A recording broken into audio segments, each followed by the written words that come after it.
Welcome to this very special VIP call tonight, all about ending self-sabotage with food. And specifically tonight, we are going to be covering the topics of sugar and carbs, because that is one of the most common questions that I get asked from people. It's, how do I stop eating sugar? How do I stop binging on carbs? And so tonight, I really want to take some time to give you these tips, 5 in particular, that I think will really help you in changing your behavior and learning how to have a better relationship with food and sugar itself. I'm giving away some of my secrets here already, but I think you're going to get a lot out of this call. So like I like to start off a lot of my calls, I just want to kind of take a minute here to get really centered and focus on the time that we have together tonight, just so that you are fully present. I know sometimes we tend to do other things and multitask while we're listening, but I'd really love for you to give 110% of your attention if you can, because this is for you. You know, I'm doing this call tonight for you. And I want you to be able to fully receive that and give yourself permission to take this time for you, because if you really listen and you take notes and you take this information tonight and you implement it right after you get off the call and start practicing it, I guarantee not only your body is going to change, but your life is going to change as a whole. And I will tell you exactly why that's going to happen here in a minute. So to get really centered, the first step is to take some deep breaths. And that can actually reset your entire nervous system just by taking deep breaths. So let's start by taking a deep breath in and breathe out. Feel yourself getting really centered and focused on this call and being able to receive the information you want to receive tonight. Take another deep breath in and breathe out, releasing any stress from the day or anything you might have brought with you here to this call. Take another deep breath in and breathe out, feeling your body physically relaxing and your mind getting really clear.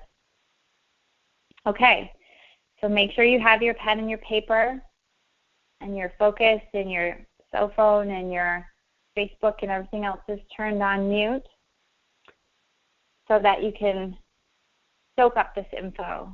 And so you are in the right place on this call tonight if you want to banish your sugar and carb addiction and cravings for good. You're in the right place if you want to break free from self-sabotage and any sort of yo-yo habits or the binge, starve, binge sort of cycle that we can get stuck in. And you're in the right place if you really want to learn how to take better care of yourself and nourish your way towards your goals. So if you've been a part of my community for any time, and you've maybe even been on some of these calls before, you know that sometimes I really love to focus on teaching about emotional health and the foundational stuff, you know, the mindset stuff, that when you work on that and when you reprogram yourself when it comes to the way that you think and the habits and patterns that you have, it truly does affect everything else up the chain. And that's my style, because I know that that is what works. So we did a call 2 weeks ago, the Get Fit and Healthy, Look and Feel Amazing call. And that was where I really went deep into the mindset stuff. And if you missed that call, feel free to hit reply on the email that you received for this call and let me know, and I can send you the recording of that one as well. But I hope that if you were on that call or you listened to the recording, you are already starting to plug in those steps and practice that, you know, and you've been working on building that muscle. And so today, we are going to build the next layer. We're going to sort of plug in even more sort of, not just steps, but this is like the next level of what we built on from that call. In terms of, these are more tangible, actionable steps that you can start using and implementing even right after you jump off this call tonight to start breaking free from some of these triggers. So what are triggers? When it comes to things like cookies or sugar in general, or for some people it's peanut butter. They can't even have a jar of peanut butter in the house. Or maybe for you it's pizza, or maybe it's the bread basket at a really great Italian restaurant. Or for me, it used to be chips and guacamole and margaritas. Whatever your trigger food is, it's almost like when you are with that food, you lose control, right? And I call it going into this mindless eating mode where you literally go unconscious and you don't even realize what you're doing. Or maybe you do realize what you're doing, which is actually a more advanced state of consciousness. It's actually a really good thing because that means that you at least have awareness around these behaviors, but you still can't stop yourself. You still go into that mode of just eating, even though you know you're not hungry. And we ask ourselves, like, why does this happen? It's almost like we're this passenger in this car that is your life, but you have no control over the steering wheel or the brakes. It's like we're powerless, or we have no willpower when it comes to these foods, which are usually sugar or some sort of carbs. I know for myself, back when I was dieting heavily, I would go into Whole Foods on Saturdays because that's when I did my grocery shopping, and it was also my cheat day. And I would literally go through, and this is back in the day when they would give out lots of samples. I would eat all of these different samples that they have out, cheeses and cookies and bread and all this stuff.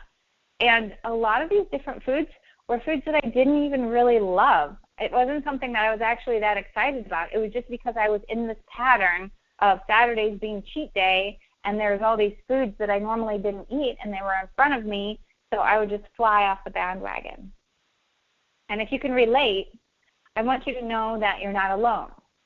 And while I know that that can be somewhat comforting to know that you're not alone, I also know that you probably want to know, okay, like, how do I stop doing this? Because it's not healthy for me emotionally, it's not healthy for me physically, and I really would love to know, how do I stop, binging on sugar, carbs, and whatever my trigger food is. So here's the secret.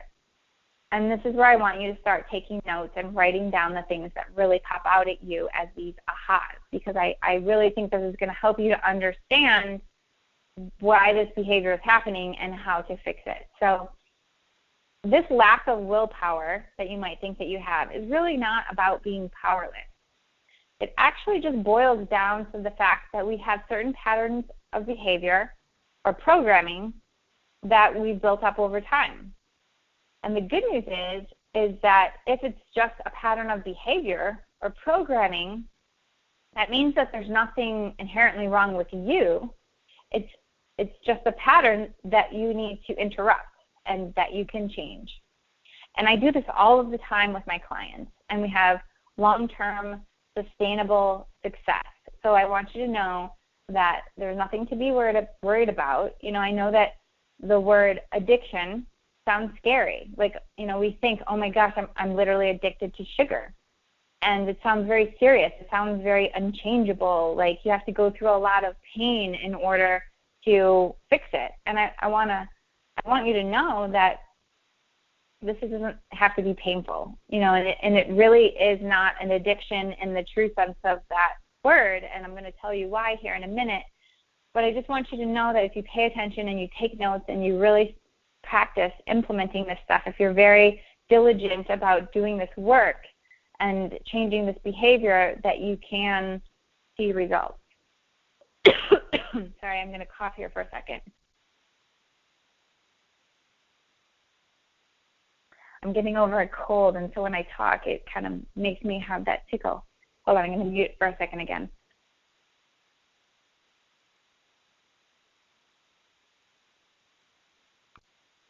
Okay, so where was I?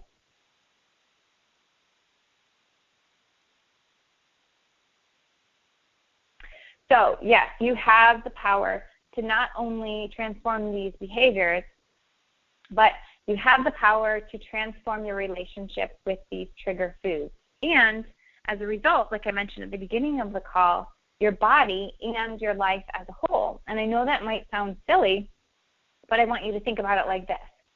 What would your life look like or feel like if you no longer felt powerless over this food? You know, for me, I would, like, I didn't trust myself to go out into these different experiences or environments where there was going to be these trigger foods around. So for me, if it was chips and salsa or birthday cake at the office birthday cake party for, you know, it's like every month there's all these birthdays for everybody in the office, back when I was working in the corporate world, and I wouldn't trust myself to be in those environments. And so when you think about it like that, you think about this big event that you wanted to go to but you didn't go because you were afraid, or you think about how crappy you feel after you eat a jar of peanut butter or, you know, a pint of ice cream or all these things. When you start to think about the effect, like the cost of you having this problem, you know, these cravings in your life and the effect that it's having on your life as a whole, what would it feel like? What would it do for you to be able to solve that? It really does have the power to transform your life. It's like bye-bye restriction, you know, and all or nothing thinking, and hello freedom. So just plant that little seed. So with that, let's dive in. Hold on, I'm going to take one more sip of water here.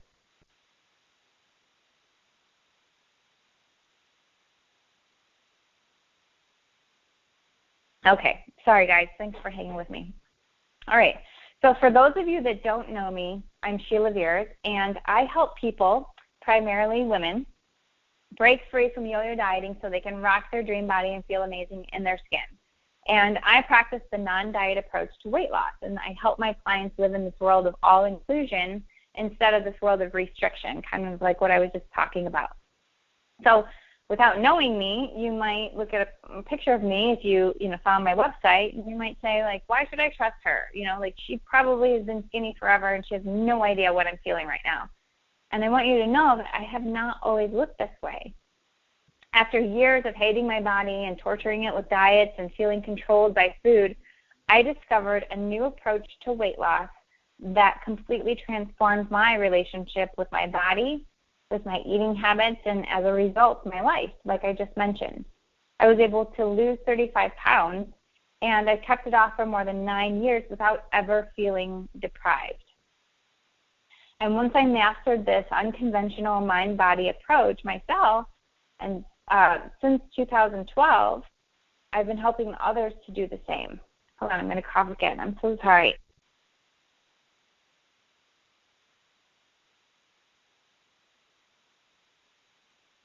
Okay. So in 2012, that was when I started my health coaching practice, and I have been helping others to go through the same exact process through my dream body coaching since then. So I have different programs where I offer one-on-one private coaching, group coaching, nutrition coaching, and I have online self-study courses as well. And if you want to read all about that, you want to hear my full transformation story and see my before and after pictures, you can check out my About section of my website, and I have all of that information there. But I share all of that with you tonight because I want you to know that I've been there too. And I really used to struggle with this yo-yo on-off. You know, I really want to have sugar, but I need to restrict it from myself. You know, I want to lose 20 pounds, and the only way to do it is to cut out everything that tastes good. I really was in that sort of a mentality for a long time. And my biggest aha was that this obsession with that number on the scale or not being there yet, that was the thing that was blocking my weight loss. It was the thing that was blocking my relationship with a healthy relationship with food and with my body. And it was really the thing that I think caused me to get stuck in this sort of this very restrictive, deprivation-based type of a mindset, which I'm going to talk more about here in a little bit. because I used to think I have to cut more and more out. I have to eat less. I have to work out more. I would weigh myself daily. And I was like so obsessed with doing it right and like being perfect about this process. I wanted my results faster. It was like all of these things were actually what was causing my body to rebel because it didn't feel safe. And we don't realize that this emotional stress of like trying to restrict or deprive or cut out, food groups like all sugar or grains or whatever it is, it causes this stressful negative emotion that has a negative effect on our body's ability to work like it's supposed to.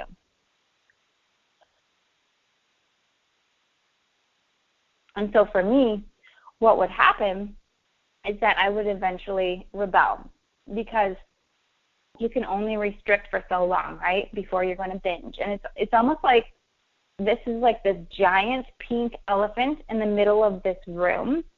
When you think about the media and magazines and all this stuff, when people are telling you, like, you have to do this, you have to push harder, and you have to eat less and blah, blah, blah, cut out sugar. It's like there's this giant pink elephant in the room that is this thing that we're all ignoring, the fact that, like, nobody can do that.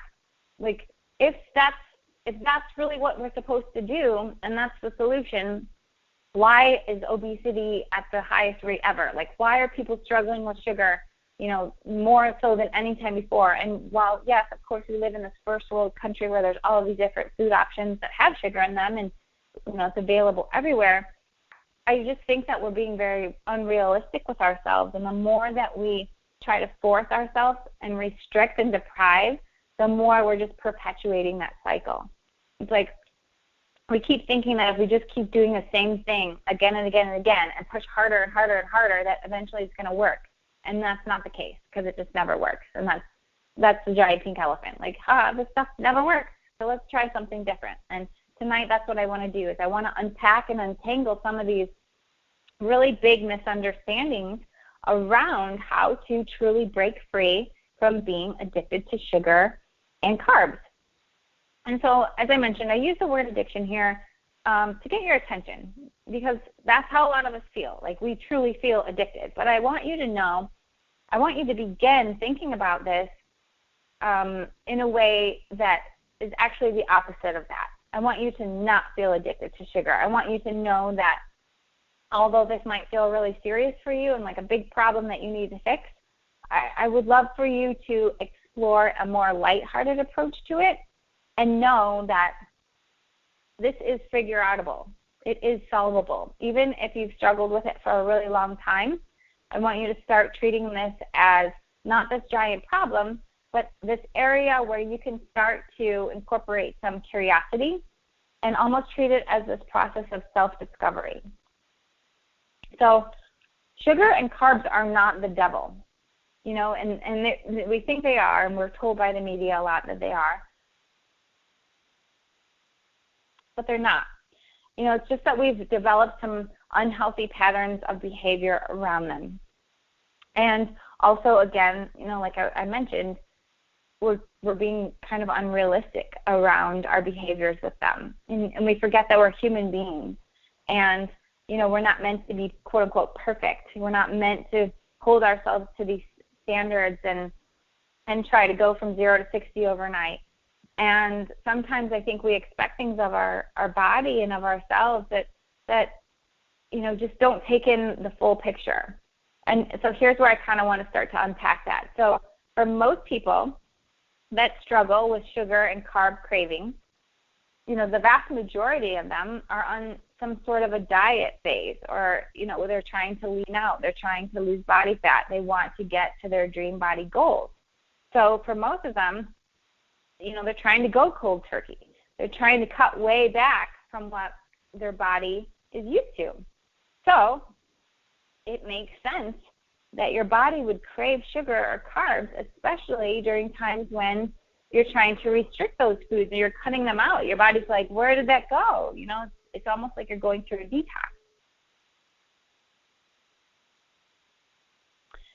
So in addition to that, the vast majority of people that are trying to cut out sugar or gain control of their habits around sugar or carbs, they're pretty stressed emotionally. It's just very normal for us as Americans especially to run around and operate in this mode of like constant stress.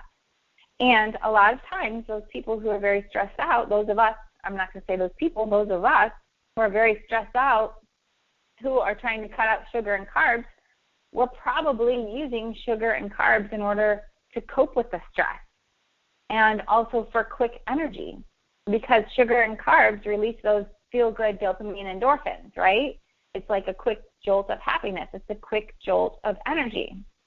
So if you think about it, if you're really stressed out and you're not incorporating sort of new self-care, you're just trying to go, go, go, push, push, push, and then you cut back on that source of energy, the sugar and carbs, then of course your body is going to freak out and be pissed off, because now you're not only super stressed, you're possibly lacking in sleep and all these other things, and you took away this source of energy that your body needed in order to survive all of that.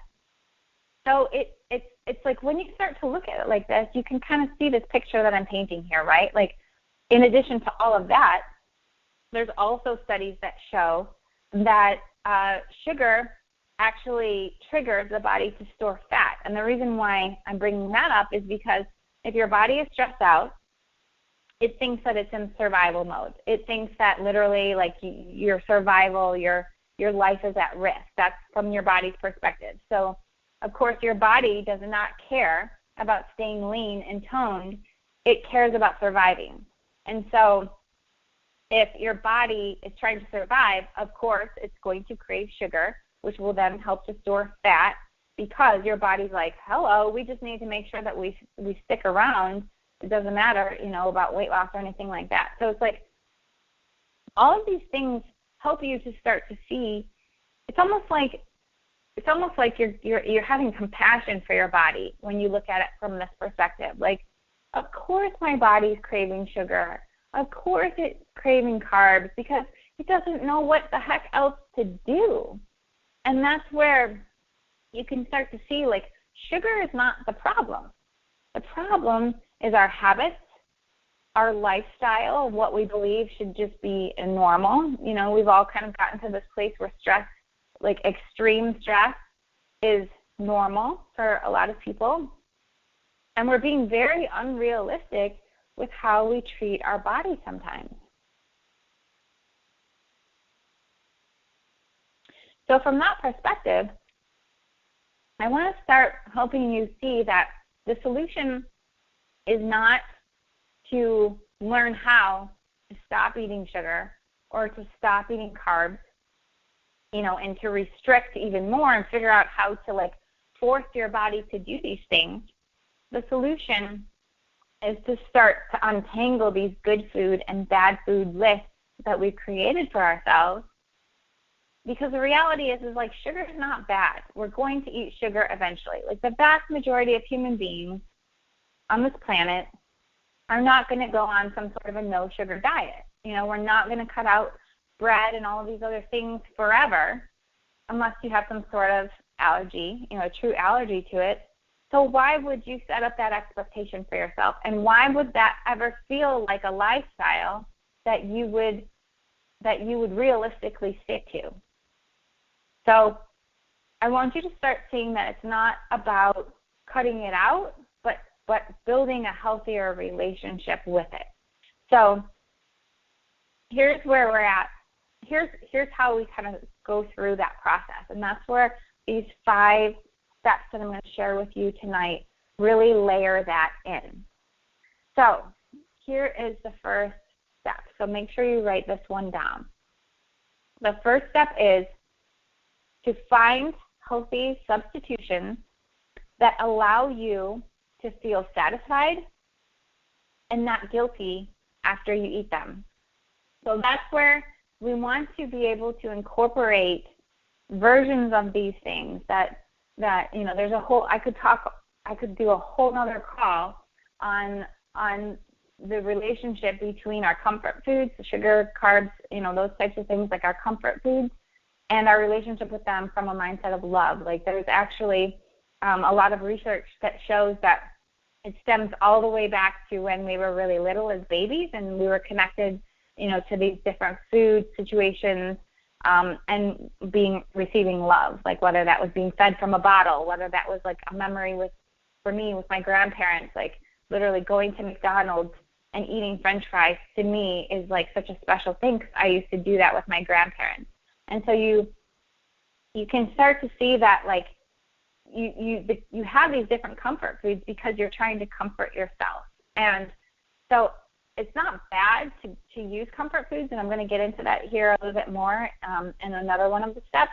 But I don't want you to feel like you have to cut them out completely. I want you to find ways and substitutions that allow you to have these different foods in your lifestyle in a way that allow you to feel good, so they're not going to make you feel really bloated and crappy after eating them, and also really satisfied, so you don't feel deprived, because that's where you're going to be able to build a lifestyle that's sustainable. So taking the pressure off, like not feeling like you have to go from 0 to 60 overnight, not feeling like you have to go cold turkey. And this is the psychology behind it too, is like, you can't just stop doing something. It's very unrealistic to expect yourself to just not have sugar. On my Nutrition Elite call last night, we were talking about how one of the participants, she was eating, there was one that was drinking Diet Pepsi on a regular basis, and she wanted to replace it with something healthy. So she didn't just stop drinking Diet Pepsi, she replaced it with another drink that really made her feel good. It was nourishing to her, and it was just as satisfying. And so, like for me, for example, I love sweets. So I'm never going to tell myself, no, you can't have anything sweet.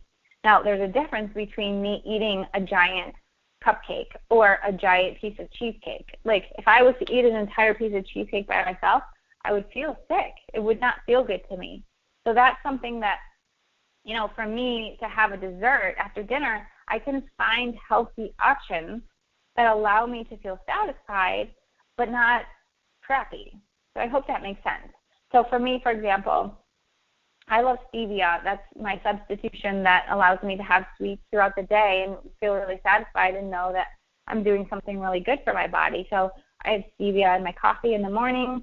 Sometimes I'll have some Greek yogurt with some stevia and fruit for a snack. I have my daily shakes, which are really sweet and super satisfying and filling, and they make me feel good because I know they have so many nutrients in them too. And then for dessert, depending on if I'm at home or if I'm out, I'll have some Halo Top ice cream, which is one of my favorites. It's a higher protein, lower sugar ice cream, a square of dark chocolate, or if I'm out for dinner and I want to order dessert, I'll share it with like 3 people and just have a couple bites. So that's really satisfying to me, and it allows me to feel really good too. So it's almost like when you stop telling yourself no and you get realistic about what would be really satisfying for you while still allowing you to make progress towards your goal, then that's where you found that sweet spot. Because by incorporating these things, then you're not going to binge because you never feel deprived. You're never going to hit that limit where you're like, I can't take it anymore. I just need to eat everything in sight. You're okay. You're good. You go out to dinner. You have these different trigger foods around you, and you're like, nope, I can have those anytime I want. I can have some peanut butter. I can have some dessert. I can have some pizza any day if I really want to, but I do it in moderation. So it's not like I have to go balls to the wall, all or nothing, because oh my gosh, I'm never going to have an opportunity to eat this again. It's like, no, I can have it anytime I want.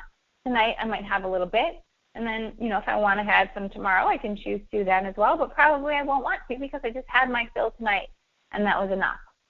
So choosing healthy options that are really satisfying too. That's number 1. Number 2 is to be conscious and deliberate with your decisions. So we talked about going into that mindless mode.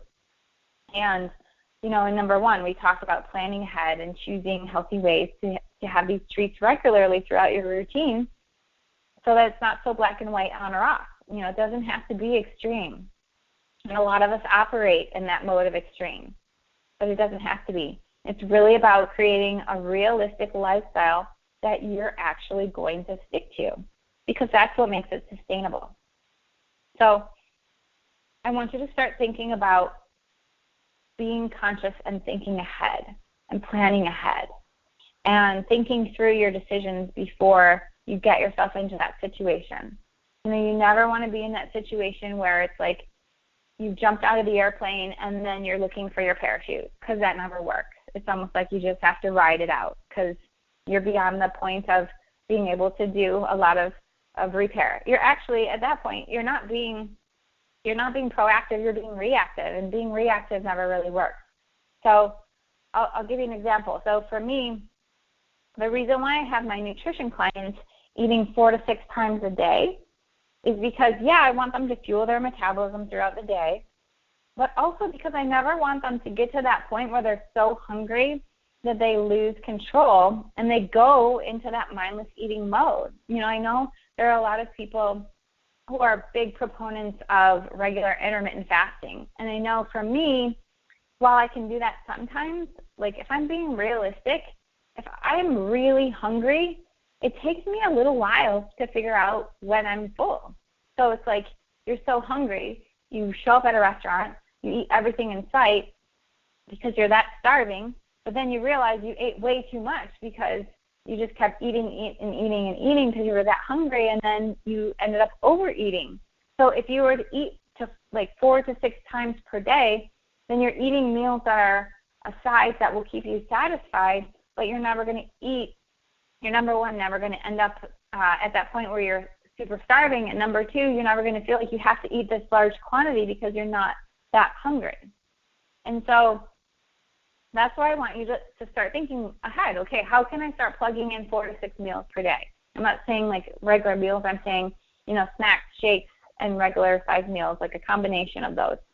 And thinking through like, okay, so for you, maybe 2 p.m. every single day, you hit that wall where you're tired, you want to take a nap, you're hungry, maybe you missed lunch, and you're starving.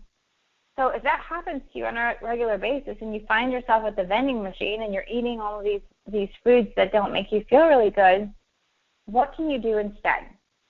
How can you plan ahead? Maybe that means having some shakes with you at work that will fill you up and keep you satisfied until you get home and have dinner. Maybe that's, having apples and just stocking up on apples and having packets of peanut butter that you can, or even a jar of peanut butter at work that you can make an apple and peanut butter.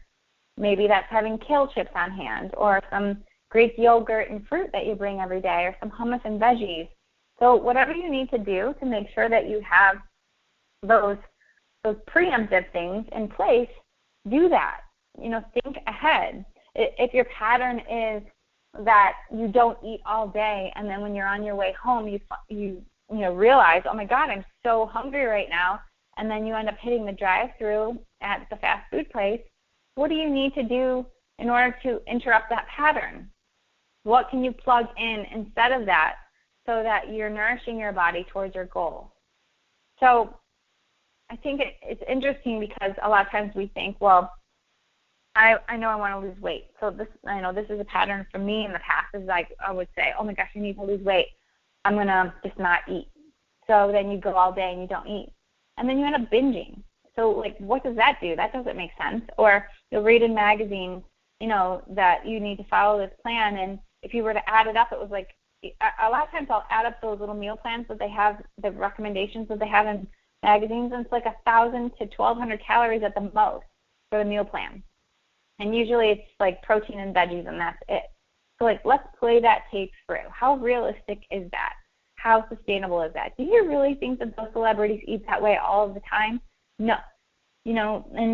And that's the thing where when you get realistic with yourself, the reality is that maybe you'll be able to do something like that for a week or two. So great. So you lose some weight for a week or two. But then are you going to be able to sustain that? No. So how can you start to plan ahead and plug in the things that will work for you? It's not about restriction. It's not about deprivation. It's about having that very clear plan on what a lifestyle looks like. You know, we tend to think the quick fixes are what we need, but in reality that just sets you up. It just kind of prolongs your success, because then after you go through that diet, you're not going to know what to do next. I had a talk with a girl the other day. She was like, oh, I really loved how I felt after this cleanse. I lost so much weight. I was eating all these vegetables and like 5 to 6 cucumbers a day. And I'm thinking, okay, yay for vegetables, but like, what does that look like long term? That's not really helping you to set up a realistic lifestyle. So here are some important questions to ask yourself on this. Like when you're thinking about like, how can I plan ahead? How can I set myself up for success? Where are my blocks? Where are the patterns that I need to interrupt? Here are some questions. So number one, are you getting in enough nutrients and minerals every day? You know, if you're not feeding your body the right foods that are going to give you those minerals and nutrients that it needs to thrive, then of course it's going to crave the sugar and carbs like we talked about, because it's quick energy. So maybe you need to plug in some more nutrient-rich things. And if you need help with that, reach out to me and let me know, and I can fill you in on my nutrition program, because it makes it a breeze. So the next question is, are you drinking enough water?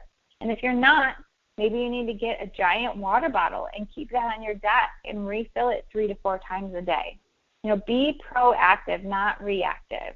Nourish your body, and it will support your goals, I promise you.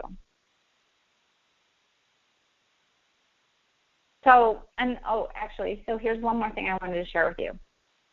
So for me, I used to not really go out for meals. I used to not really entertain a lot. I made a lot of my meals at home. And so at that point, it was fairly easy for me to eat pretty healthy. Now, you know, my life has changed, and I travel a lot more, and I have less control over my environment. And so in the beginning, that was something that took me a minute to figure out. You know, I had to adjust my food lifestyle so that if I'm going out to dinner, I know how to plan ahead. I know how to plug this in, like I was saying, like thinking through, okay, so if I'm going to this restaurant, you know, I know that I love their bread, so I want to have some of that bread. But then maybe I'll have a salad and some protein for my main course, and then maybe I'll want to have like 2 low-sugar cocktails.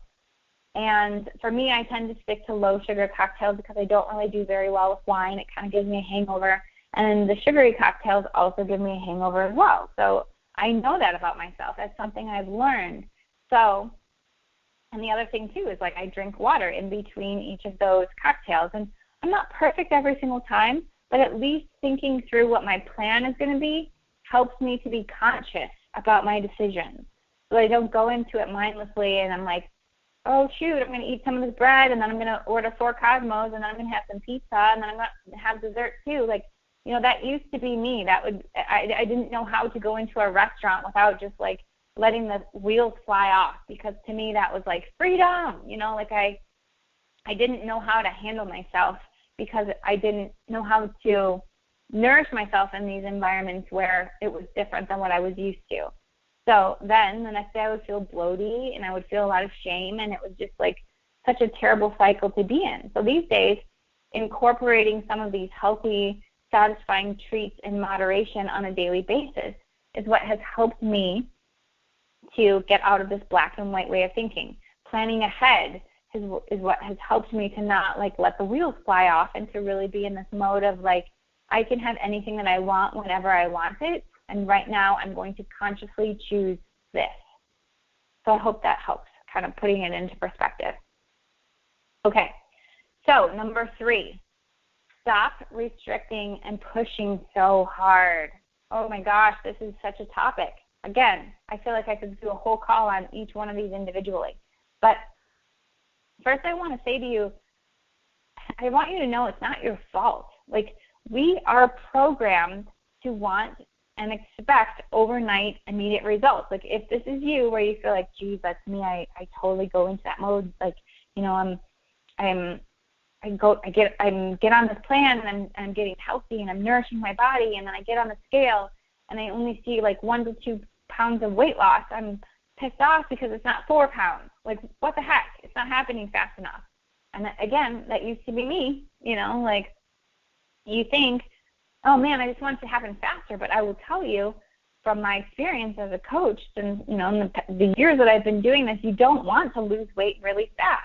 You want to lose weight like 1 to 2 pounds max per week, because that's healthy and sustainable. Anything more than that is likely to be muscle as well. It's going to be some fat, some water, and then muscle. And you don't want to lose muscle. That sucks because it hinders your metabolism. The more muscle you have on your body, the more expensive metabolically your system is to run. So that means you naturally burn more calories and energy throughout the day. So you can stay leaner while eating more food if you have more muscle. So you want to keep as much muscle as possible when you're leaning out. So sometimes in my dream body discovery sessions that I do with women, they'll tell me that, they don't know what's wrong, and they feel like they can't do anything else to make progress. Like they're already eating 1,000 calories a day, or they'll tell me like I'm barely eating anything, or I'm working out for an hour or two and I keep adding in more cardio and my weight loss is just stalled. And the majority of these women are, for the most part, healthy women. They don't have a disease or a serious health circumstance yet that is causing this issue. And I say yet because what is happening is that your body literally cannot function at extreme levels of stress, both physically and emotionally, for long periods of time without having some sort of things show up to tell you, like, hey, pay attention to me, like I need some help here. And what's happening is, like, your body literally, it gets very efficient at running at these different levels. Again, like I talked about earlier, it's trying to survive.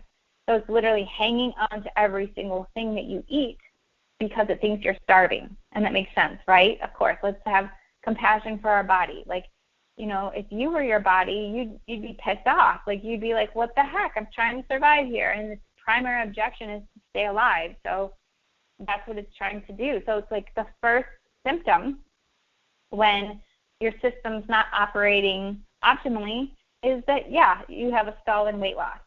And then oftentimes the next thing is digestive issues. A lot of times people will think, I have all these food sensitivities, when really it's like their body's just stressed out. It's like stress to the max, and that's how it's trying to tell you.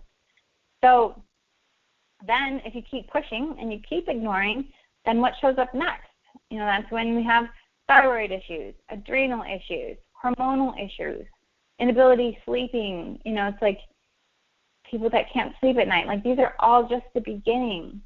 So I want you to know, like, all of these different things that we think are just physical ailments, or even sometimes I'll hear women say, like, it's harder to lose weight as they get older. No, it's not. It's not that you're having a problem losing weight. That's just the symptom. It's that, and it has nothing to do with your biological age. It's the fact that, like, you're literally abusing your body. You're not taking care of it. You're not listening to it. You're not nourishing it. You're not resting it. And your body just can't handle it anymore. So listen to these signals. Listen to these sugar cravings. Listen to these weight loss plateaus. Listen to these aches and pains. Listen to all of this stuff, the headaches, the food sensitivities, the adrenal fatigue. Pay attention. Use that as your wake-up call. Quit pushing so hard. Take a nap. Be easier on yourself. Literally schedule downtime. Take a bubble bath. Like, if you can't remember the last time that you took time off from working out, take a week off. I promise that in the long run, not taking this time off is hurting your results far more than a week of rest and foam rolling and stretching would. So listen to your body. Your body. Treat it like the gift that it is, instead of this thing that you're trying to force and push into giving you what you want. If your body feels safe and secure, then it's going to cooperate with you. It'll work like that well-oiled machine that it truly can be at any age. And I will tell you this too, like, my mom is a perfect example of this. She's 60 years old, and she is the leanest and healthiest that she has been in a really, really long time. And it's because she makes nourishing her body a priority. It's a fact. It really is. So to wrap that one up with a bow, take good care of yourself, listen to your body, quit pushing and forcing and trying to, like, you know, you see these memes and the different pictures on Pinterest and stuff that are like, push harder, sweat harder. Sometimes that's not the answer. Sometimes you just literally need to take a nap. Okay, so number 4, release shame around emotional eating. So you want to break free from your addiction to sugar and bread, and I'm going to tell you, this is a secret. Here's the thing. We all emotionally eat sometimes. It's true, right? Like, nobody ever needs cake, ever. Whoever, like, you don't need cake for nutrition. We use it to celebrate. That's part of our ritual, our culture here in America especially. And there are many cultures where food is an integral part of celebrating and connecting. And in those cultures, they're not overweight. They're healthy. But here's the thing, and this is the big difference that I see, is that many of those cultures that are healthy, that use food for celebration and, you know, in their culture, they don't shame themselves because of their celebrations with food. You know, they don't full on binge. They enjoy the ritual. They receive pleasure from the food, and they're really present in the whole process of eating. You know, for the cultures that have a healthy relationship with food, they're not shoveling in mass quantities while they're checking their email and watching TV and everything else. They're really, truly experiencing the pleasure of the meal completely. And there's a book that I often reference about this. It goes into detail about this connection between food and our emotions, and that's called The Slow Down Diet by Mark David. And that was transformational for me. That was one of the first books that I read that really opened my eyes to this stuff. And, you know, it's like I mentioned before, like, it's okay to receive pleasure from food. It's okay to use food to celebrate or to share our love with someone. This isn't wrong. It's not something to feel guilty about. But so many of us do. Like, we have so much shame around food. We have so much shame around not doing it good enough, or eating the wrong thing, or what people will think, or if people knew I ate this, or I feel bad about what I ate last night. Sorry, I keep putting it on mute when I have to cough. This is an area that I spend a lot of time working through with my immersion clients, because in order to heal, in order to truly heal from this stuff, we have to release the shame baggage around food. So the issue is not about emotional eating. The issue is not about sugar and carbs, and I'm going to keep saying that. The issue is that we use those foods like sugar, carbs, our comfort foods, our trigger foods, in order to numb or escape from our stress or our fears or our anger or our frustration or overwhelmment and that deep void inside. You know, you have a tough conversation with your spouse. You have a stressful day at work. You don't eat at work because you're running around like a crazy person with your head cut off, from one meeting to the next with barely enough time to pee in between your meetings. And then you come home, and of course, all you can think about is pizza and ice cream because you literally are that depleted. You're just trying to replenish. Your body's just trying to replenish itself. So, of course, you reach for food in these situations because it's easy. It's always there for you. It's within reach. We're in this first world country, like I mentioned, that has all of these different options. Food does not judge you. It doesn't talk back. It's always there. And in the moment, it can be very comforting. So, again, this is where that compassion comes in. Have compassion for yourself. Don't shame yourself about it. Shame just makes it worse. And the reality is that although it might comfort you in the moment, it doesn't fill that void. It just distracts you from the fact that maybe you're not living a life that's truly fulfilling. and discovering how you can take your control back in life and in every situation, every aspect of life. That's where that true freedom really comes from. And that's where this emotional health work comes into play, like I mentioned at the beginning of the call, because once you start working those kinks out, it affects everything up the chain, including your relationship with food, because you will no longer have that void that you need to fill. And this is the work that I do, one-on-one and group, in my immersion self-study course. This is what we work on, because that's the work that's going to transform everything. It's like a ripple. It's like the butterfly effect. It's like once you work on that, releasing the shame, opening yourself up, replacing those limiting beliefs and behaviors with new, more empowering ones, then that's when you really get it. That's when the magic happens. So it's really important. These are the patterns. It's not just the patterns with what you're reaching for. It's not just the pattern of like, grab a carrot instead of a candy bar. No, it's like, release the shame around your food choices. Release the shame and allow yourself to receive the pleasure from the foods when you do eat it, so that it doesn't perpetuate that cycle of guilt, shame, binge, restrict, and so forth. So that's number 4. And number 5, to wrap it up, this is a biggie. Write this one down too. I want you to stop trying to be Superwoman or Superman if we have any men on the call.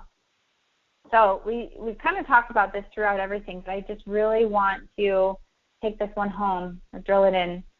We have this expectation for ourselves that is so high that not even Superwoman herself could achieve it.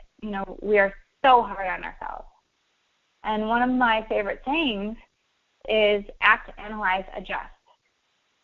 And so that's why my courses, like my one-on-one and my group immersion course, those are 6 months long.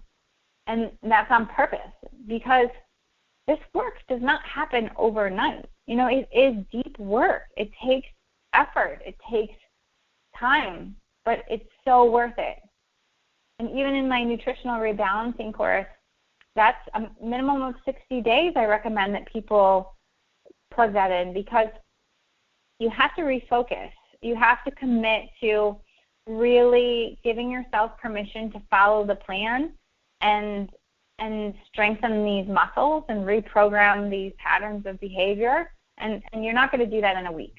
You're not going to do that in 14 days. And there's like these diets where it's like, lose 10 pounds in 7 days. Well, where is that going to get you? Because you're not changing your behaviors.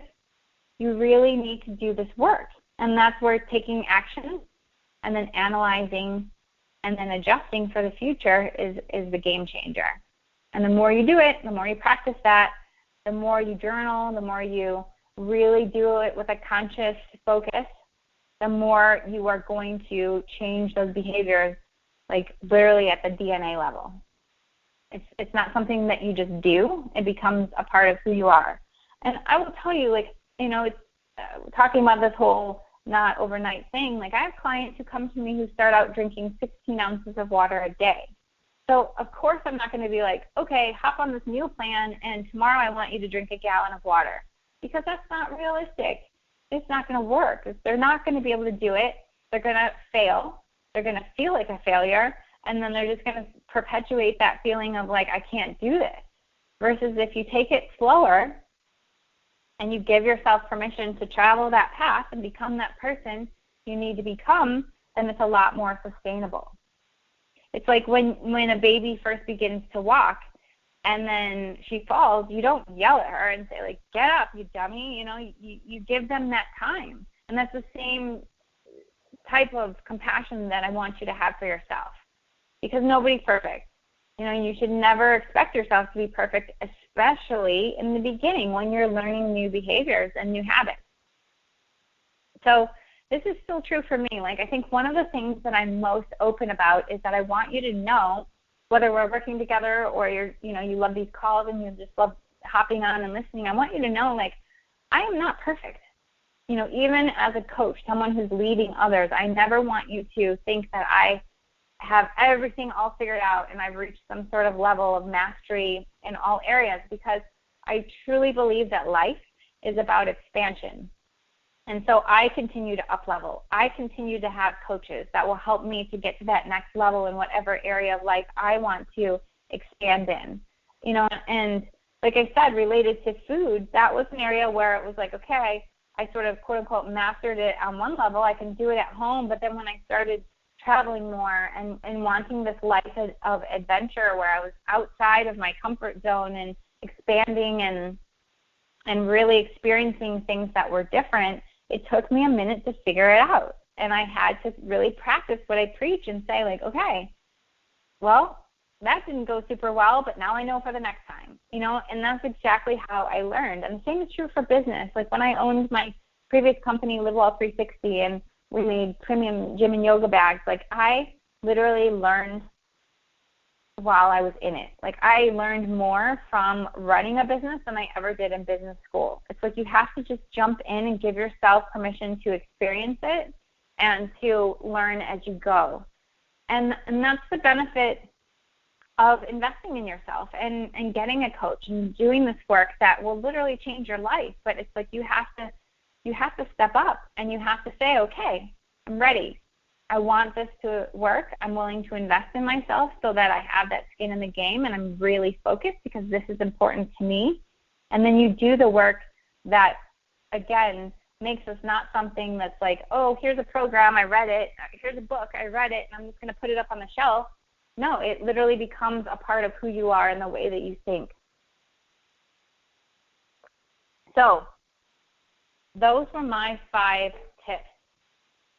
So to wrap it up, I would say if I had to put it in one sentence, it's really about taking off this sort of lens of this idea of overnight, express results, this immediate gratification thing, and putting on the lens, putting on the glasses of looking at your life, looking at your goals, looking at why this stuff's important to you, looking at what makes life meaningful. And for me, that's enjoying food because I love food and I'm always going to want to be able to enjoy it, including sugar and carbs, because I do enjoy the pleasure that I receive from them. And then creating a lifestyle that allows you to incorporate those things into your life in a way that feels satisfying, but also really nourishing too. And it allows you to achieve your goals. Maybe not overnight, but that's not sustainable anyways. So in a realistic amount of time, and having compassion for yourself along the way, and really giving yourself that container, that time frame, whatever it is, the program, the support, the community that you need to be surrounded by people who are passionate about this too and who think like you do and who are going to help lift you up when you need it. And so with that, I'm going to open it up for questions here in a minute. If you have any questions about anything that we talked about tonight, I would love to support you. But before I do, I just want to mention that if you do want to take this further, if you feel like this is exactly what I need right now, and I'm really ready and I want to do the work that is going to make this part of who I am, like I said, at that DNA level, then I have 2 different programs that I'm offering right now. And they're 2 different depending on what it is that you need. The first one is my Rock Your Dream Body Immersion Mastermind course. And that is the 6-month program for women who are super committed to not only taking their health and their body to the next level, but all areas of life. So this group is for women who are passionate about up-leveling their health, relationships, spirituality, and wealth. And it's going to be a very intimate group where I'm working with these women one-on-one. We're going to meet on bi-weekly calls all together, and we're going to support ourselves. I truly believe that a mastermind, when we all get together and we all support ourselves, like there's so much learning that comes from not just doing our own work, but then being in the environment of other women who are on this path with us. I know for myself, I'm in a coaching group just like that.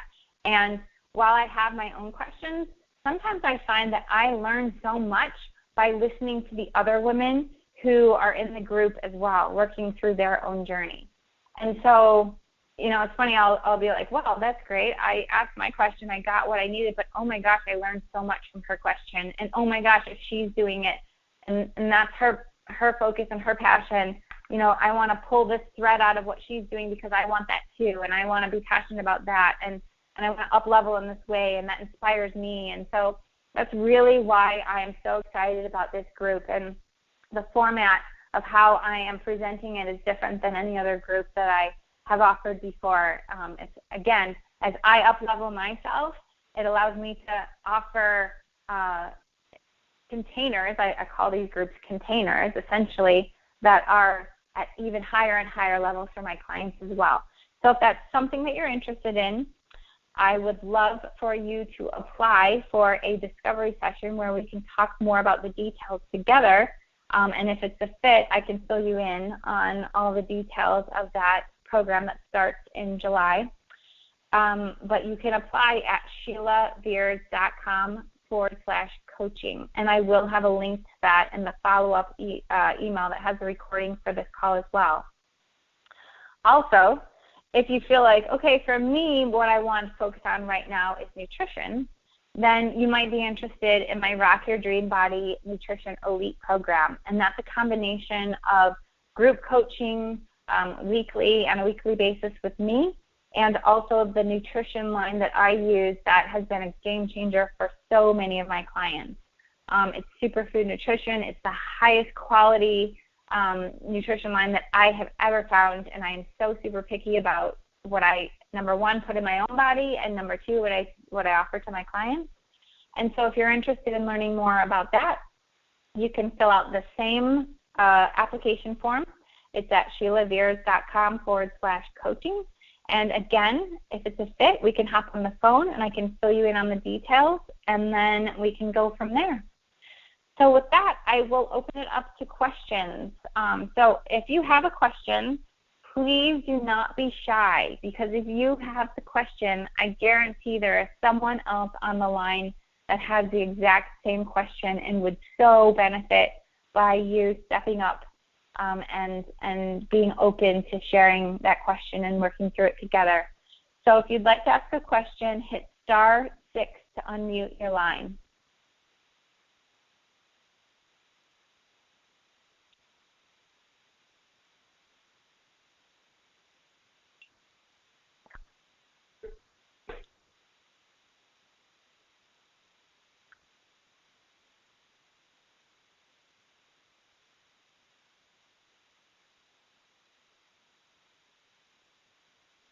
Use this as your exercise in practicing empowerment.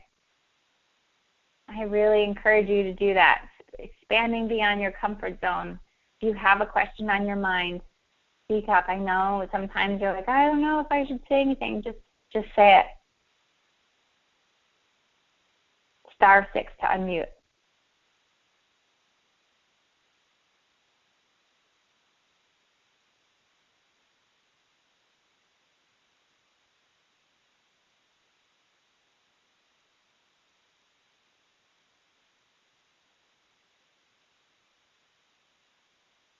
Anyone tonight?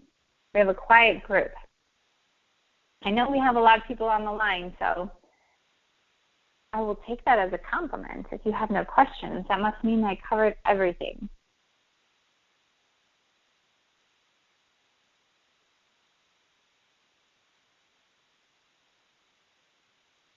All right.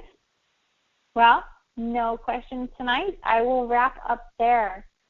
So again, I just want to honor and celebrate you for taking this time to listen wholeheartedly tonight. And I hope that you received everything that you needed to receive from this call, all of the wisdom and tips. And I hope you were able to take really good notes. And if there's anything that you want to re-listen to, the recording will be going out tomorrow.